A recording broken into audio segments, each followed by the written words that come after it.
ഈശോ മിശിഹായ്ക്ക് സ്തുതിയായിരിക്കട്ടെ. ഇന്നത്തെ വീഡിയോയുടെ ടൈറ്റിൽ കാണുമ്പോൾ നമുക്ക് ഇച്ചിരി കൺഫ്യൂഷൻ തോന്നും. ചില മനുഷ്യരെ നമുക്ക് നായ എന്ന് വിളിക്കാമോ? ആദ്യമേ പറയട്ടെ, പറ്റില്ല. ആരെയും നമുക്ക് ഒരു മനുഷ്യരെയും നായ എന്ന് വിളിക്കാൻ പറ്റില്ല. പിന്നെ എന്തിനാണ് അങ്ങനെയൊരു ടൈറ്റിൽ? ബൈബിളിൽ വെളിപാടിൻ്റെ പുസ്തകം 22-ാം അധ്യായം 15-ാം വചനത്തിൽ നമ്മൾ കാണുകയാണ് സ്വർഗത്തിൽ പ്രവേശിക്കാത്തവരുടെ ലിസ്റ്റ്. അവിടെ ആദ്യം കാണുന്നത് നായ്ക്കൾ എന്നാണ്. അപ്പോൾ ഇതിനെപ്പറ്റി നമ്മൾ ചിന്തിക്കുമ്പോൾ ഇത് വളരെയധികം ശ്രദ്ധിച്ച് മനസ്സിലാക്കേണ്ടതായിട്ടുണ്ട്. യഹൂദ പാരമ്പര്യമനുസരിച്ച് വിജാതീയരെ, ദൈവത്തിൽ വിശ്വസിക്കാത്തവരെ അവർ നായ്ക്കൾ എന്ന് വിളിച്ചിരുന്നു, അല്ലെങ്കിൽ നായ്ക്കളുമായി താരതമ്യം ചെയ്തിരുന്നു എന്ന ചരിത്രമുണ്ട്.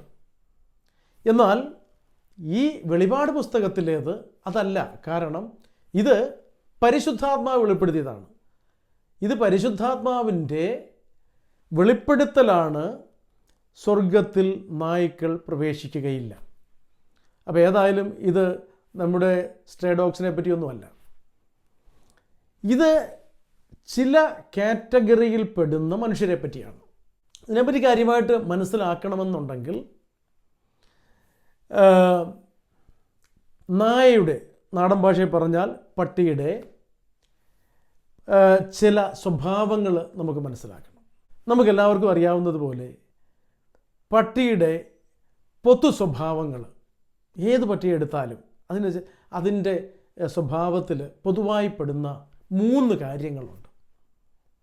മറ്റു പല കാര്യങ്ങളും കാണും, പക്ഷേ പ്രധാനമായിട്ട് 3 കാര്യങ്ങൾ. അതാണ് നമുക്ക് ഇവിടെ ചിന്തിക്കേണ്ടത്. അത് ഈ 3 കാര്യങ്ങൾ നമ്മൾ 3 ദിവസമായിട്ടായിരിക്കും ചിന്തിക്കുന്നത്. ഇന്ന് നമ്മൾ ചിന്തിക്കുന്നത്, നമ്മൾ ഒരു പഴഞ്ചൊല്ല് കേട്ടിട്ടുണ്ട്, പട്ടിക്കിരിക്കാൻ ഒട്ടും നേരവുമില്ല, പിന്നെ പട്ടി നടന്നിട്ടൊട്ട് കാര്യവുമില്ല. അതുപോലെ ചിലർ പറയും പട്ടി ചന്തയ്ക്ക് പോയ പോലെന്ന് പറയും. എന്താണ് ഇതുകൊണ്ട് അർത്ഥമാക്കുന്നത്? കാരണം പട്ടി ജനറലി എപ്പോഴും ബിസിയാണ്. കിടക്കുന്ന സമയത്ത് അല്ലെങ്കിൽ ഉറങ്ങുന്ന സമയത്തല്ലാതെ ബിസിയാണ്. ഇങ്ങനെ പല കാര്യങ്ങളുമായിട്ട് ഇങ്ങനെ നടക്കുകയാണ്, പല കാര്യങ്ങളിൽ ബിസിയാണ്. പക്ഷെങ്കിൽ എങ്ങോട്ട് പോകാമെന്ന് ചോദിച്ചാൽ അറിയില്ല. അങ്ങനെ എന്താ ചെയ്യുന്നതെന്ന് ചോദിച്ചാൽ അറിയില്ല. കാരണം പട്ടിക്ക് പ്രത്യേക ലക്ഷ്യമില്ല. പട്ടിക്ക് പ്രത്യേകമായിട്ട് ഒരു ദൗത്യമില്ല. ഇത് നമ്മൾ പ്രത്യേകമായി മനസ്സിലാക്കേണ്ടത്. ഒരു ദൈവവിശ്വാസം ഇല്ലാത്തവരെ കുറിച്ച് നമ്മൾക്ക് അങ്ങനെ പറഞ്ഞിട്ട് കാര്യമില്ല. ഇത് നമ്മൾ പറയുന്നത് ദൈവവിശ്വാസമുള്ളവരെ പറ്റിയാണ്. ഒരു ദൈവവിശ്വാസി അറിഞ്ഞിരിക്കേണ്ട 3 ചോദ്യങ്ങളും അതിൻ്റെ ഉത്തരവുമുണ്ട്. നീ എവിടെ നിന്ന് വന്നു? പിന്നെ എന്തിനിവിടെ ആയിരിക്കുന്നു? പിന്നെ എങ്ങോട്ട് പോകുന്നു ഇവിടുത്തെ ജീവിതം കഴിഞ്ഞാൽ? ഇതിന് നമ്മൾ ഉത്തരം അറിഞ്ഞിരിക്കണം. അതായത് ബൈബിളിൻ്റെ വെളിച്ചത്തിൽ ദൈവവിശ്വാസമുള്ള ഒരു വ്യക്തി ചിന്തിക്കുമ്പോൾ നമ്മൾ ആക്സിഡൻ്റലായിട്ട് വന്നവരല്ല.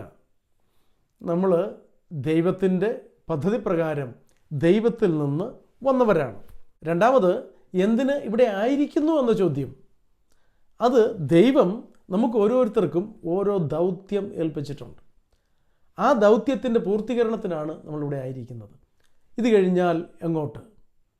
നാം ദൈവത്തിങ്കിലേക്ക് മടങ്ങിപ്പോകേണ്ടവരാണ്.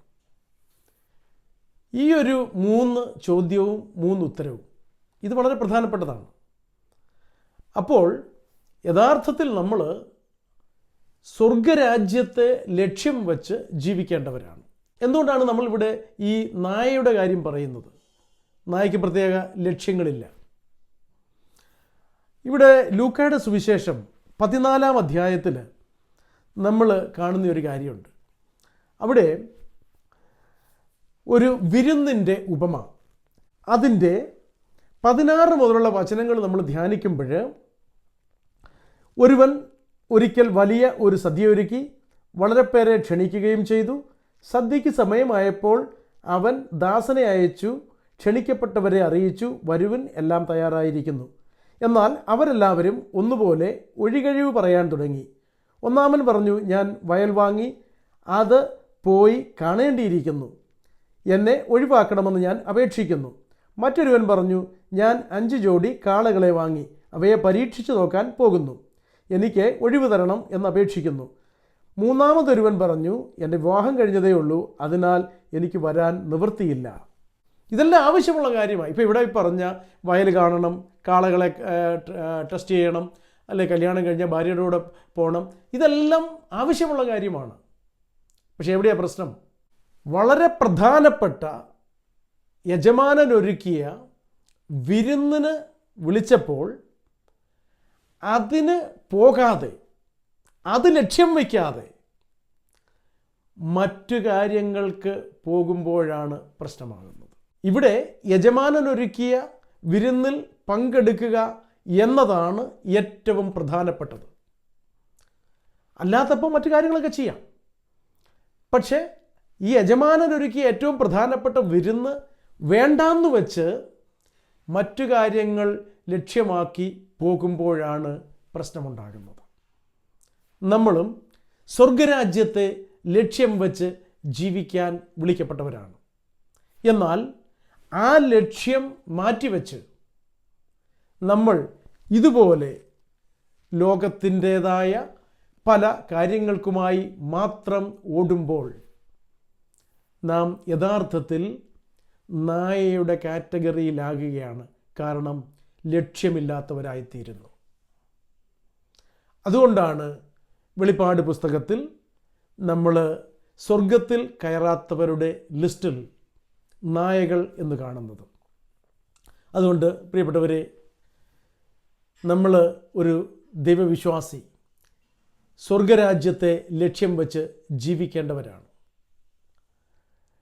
എന്നാൽ ആ ലക്ഷ്യത്തിൽ നിന്ന് മാറി മറ്റു പലതും നമ്മുടെ ലക്ഷ്യമായി തീരുമ്പോൾ നമ്മൾ ഈ നായയെപ്പോലെ ഓടുന്നവരായിത്തീരും. ഈ നോമ്പുകാലത്ത് ആ യഥാർത്ഥ ലക്ഷ്യം കണ്ടെത്തുവാൻ, ആ യഥാർത്ഥ ലക്ഷ്യത്തിലേക്ക് മടങ്ങി വരുവാൻ ദൈവം നമ്മളെ അനുഗ്രഹിക്കട്ടെ.